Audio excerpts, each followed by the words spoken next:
Sleepy Hollow Season 3, Episode 11, Kindred Spirits. I really like this episode for some of the little things that it did, more than like the overall deal where it's like we have to defeat the Kindred. But they did some cool stuff in this episode, like introducing the fact that Pandora and the Hidden One might not exactly be the team that we thought they were going to be, especially with the ending where, Pandora throughout this whole episode, she's still pretty drained, which honestly surprised me. I thought, of course, the Hidden One took a ton of her power, but I thought that she would just heal and she'd be fine. And she looked much better than she did, the last time once he actually took her powers. But she's still pretty weak and she's drained. And, right when she's kind of starting to really hint at, wanting to be equal partners, that's when everything goes wrong because the team defeated the Kindred. And the Hidden One gets pissed off and it's like, love, it got defeated by love basically. And he's like, this is stupid and, this is a human weakness. And I will not fall to weakness. And I was like, okay, so they're introducing the idea that odds are they aren't going to be this cohesive team like we thought they would. It's going to be the Hidden One and Pandora. And I don't know how she could turn on him because seemingly he took her power. So I don't know what power she could regain in order to defeat him, but that seems like what they're hinting at, where she might be able to get convinced by the team to give up a secret, or she'll try to strike it out on her own maybe. But that was one of the cool things. Another one is the fact that the Hidden One actually needs an army, which I didn't think. I figured once he was at full strength, which of course I know he's not right now, but I figured, he'd be growing to that level, and then he could just lay waste to whatever he wanted. But we see in this episode he does need an army, and he thought the Kindred would be a good lieutenant to have, lead this kind of army of creatures. So I thought that was actually kind of cool, because I really thought he would just, he summons like a temple in the last episode. I wouldn't think he'd really need anything else. Like, of course it would take longer if it's just him, but that's still what I thought. I figured he would just do things on his own because he was like this ultimate power. But even an ultimate power does need an army. So I thought that was a cool idea. And I don't know if we'll see that come up throughout the rest of these episodes, because they haven't really been summoning anything lately. Like, the stuff that happened so far has been really random. So I don't know if they're going to just be taking whatever creatures, come to Sleepy Hollow, and the Hidden One is like, alright, I want that one to be my lieutenant because it seems strong. Or if they'll try to summon their own creatures or anything like that. But that was a cool idea. They brought back the idea of Ginny going to talk with her dad and stuff like that. Of course, we actually got Abbie in this episode returning to normal life. And it was kind of nothing. I thought it would be sort of a big deal, but I guess they just played it off like Abbie just left, and that was it. I thought it was going to be a really big deal, but apparently Danny just decided like, oh, she took off and quit, and that was pretty much it. So there's really no big deals type of scene like I was expecting there to be. There's nothing really with Foster either. They just met up, and that was pretty much it. And I was like, oh well, I thought it would be like some big deals, like her realizing Foster was a part of the team, and at least that, even without the Danny stuff, if they, them think, or him going with like, oh, she just took off, for no good reason, I can accept that. But the thing with Foster, I'd be like, I would expect there to be like a scene or something, but for both things, it was just like, nope, it happened between this episode and the last. And when I initially watched the episode, I didn't get to see, like, I missed probably a good 7 minutes or so, like, something around there, 5 to 7 minutes. So, because the recording was split up, I thought that all the important stuff happened during those scenes. But then I finally got to see it today on Hulu. Like, I just saw, like, the couple of minutes I missed, and I was like, oh, well, she met up with Danny. And it was like nothing. He just called her, and it was like, hey, I need you to really check this out because I can use your help. And I was like, well, okay, I guess that was it then. So that I wasn't expecting to be as minimal as it was. But she does decide by the end of the episode that she's actually going to go back to the FBI, which I thought was actually pretty cool. Because I was curious what they could possibly do if she didn't go back to it. It would be kind of weird. But it was good that they kind of did that, and she has her, kind of one episode where she's just dealing with, the transition of coming back from, the weird purgatory area she was in. And then we have a really crazy moment at the end after she, like her finger gets cut or whatever. And she's not even in control, and her finger, her hand is just moving, and she's writing the symbol that she was seeing when she was in the other place. And I don't know what the deal is with that. I don't know if that means that she may or may not come under the control of the Hidden One in Pandora, or if there's something like totally different entirely going on with that. But I'm really excited to see what they do with it, because she was just sitting there, and it's not like she was doing it and then she snapped out of it. It was like her body was just moving on its own, and she didn't even realize it until she kind of looked down at her hand. So I like that idea, because and of course she hit it, that's just kind of a typical TV thing, like, oh, this really bad thing is happening that I should probably instantly talk about, but instead, they hide it. And in this case, I think it's even funnier than most other TV shows, because if it's something magic based, whatever it is, we know for a fact that they can take care of it. And, maybe it doesn't necessarily mean that it'll be simple, but they found out where she was eventually. It took a month or so, but they found out where she was, and Ichabod was able to use the astral thing and all that stuff. So this is one of those situations where it's like, no matter the problem, they can probably solve it, and yet, still hidden. But I'm looking forward to what they do with that. I love the flashback in this episode, because we got to see Betsy and Ichabod meet for the very first time. And we also got to see Betsy like doing the weaving and stuff, which I thought was cool, because they never actually showed her doing that stuff before. And for anyone who doesn't know, Betsy Ross is like, it's not officially known if it was her or not, but she's kind of deemed as the person who made the first flag. So I thought it was cool that they kind of did that, because every other time we've seen her, she's just during a mission, and she's just like, that badass character. And she was in this one too. And it was kind of funny, because when they first meet, she kind of doesn't like Ichabod at all. And it's like, oh, you're just a rebellious bookworm or whatever. And she's assuming he'll just get in her way. So she lies to him about the time, which I thought was really funny. And she goes around the corner. And he's like, oh, great, I'm really glad we both showed up an hour early.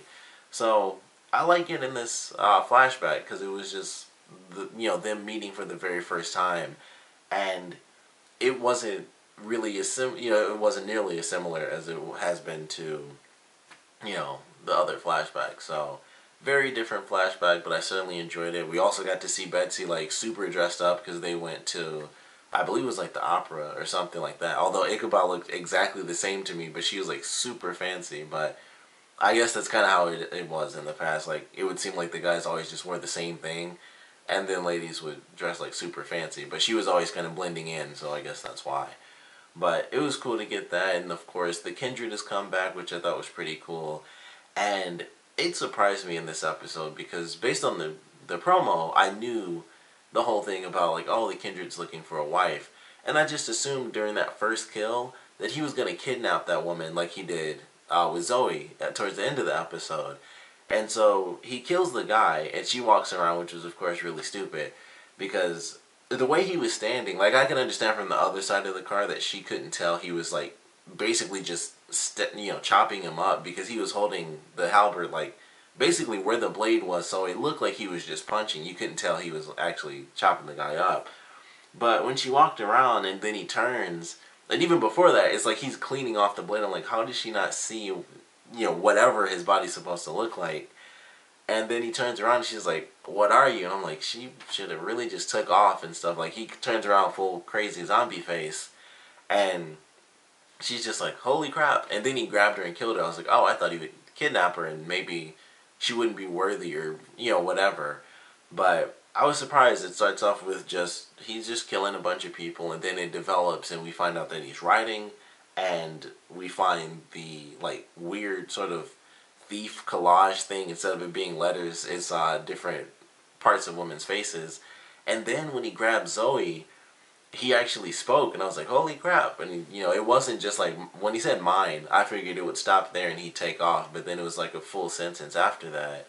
So that was actually really cool to me. I thought that was a great moment.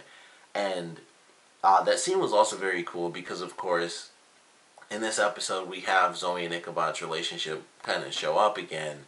And in the beginning, they mentioned like, oh, we haven't talked in like 2.5 fortnights or something like that, which I think a fortnight is 2 weeks, so I believe, the month and a half, or the month and a week, or whatever she said. And when she found out what was going on, I thought, oh, she's going to be involved too now, and they can have this relationship because she knows the truth and he won't have to really hide that from her. But then even at the end of the episode, she was like, she took off. And I was like, I was really surprised because typically once it's revealed what this big secret is, the person isn't mad anymore. And, they can understand. Because of course he couldn't say like, oh, well, Abbie, got sucked in, or went into a tree and was teleported to like a crazy dimension or something. So it was just like, oh, she left. And it just made it really weird between them. So I was surprised that she actually left after she found out the truth that the monsters were real and things like that. And it was just like, well, I guess I wasn't the right girl. And then she left. I was like, oh, I thought they were definitely going to work that out. So Ichabod is, of course, alone again, which kind of sucks because I wish they kind of went more into that relationship because I actually liked it. But much like this episode, when they were texting and stuff, that was pretty much their whole relationship. They went out on the date in that one episode that, they did like the crappy date and then Ichabod like made it up to her. Excuse me. But other than that, it's just like, oh yeah, we were texting about this or we were talking about that. And that was really it. And I was like, I kind of wish they did kind of dive into that a little bit because I feel like that would have been a cool storyline for his character. And we still have Danny for Abbie because, of course, the whole thing is like everyone kind of wants Abbie and Ichabod to get together.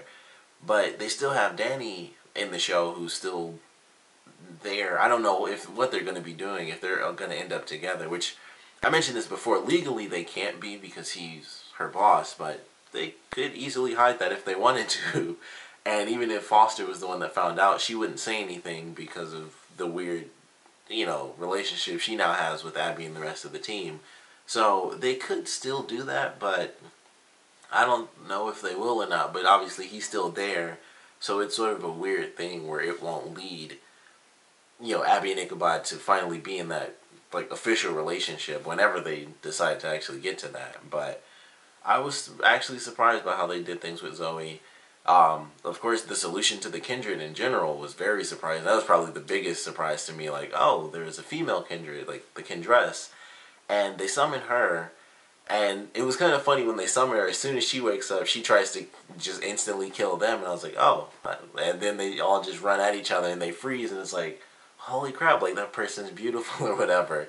And it was pretty funny. And what I liked about the Kindress is that the Kindred had like full-on crazy zombie face. He was all messed up, but she was kind of like the bride of Frankenstein, and she had like a bunch of different body parts where he seemed to be, I'm sure he was multiple parts, but it seemed kind of similar and symmetrical.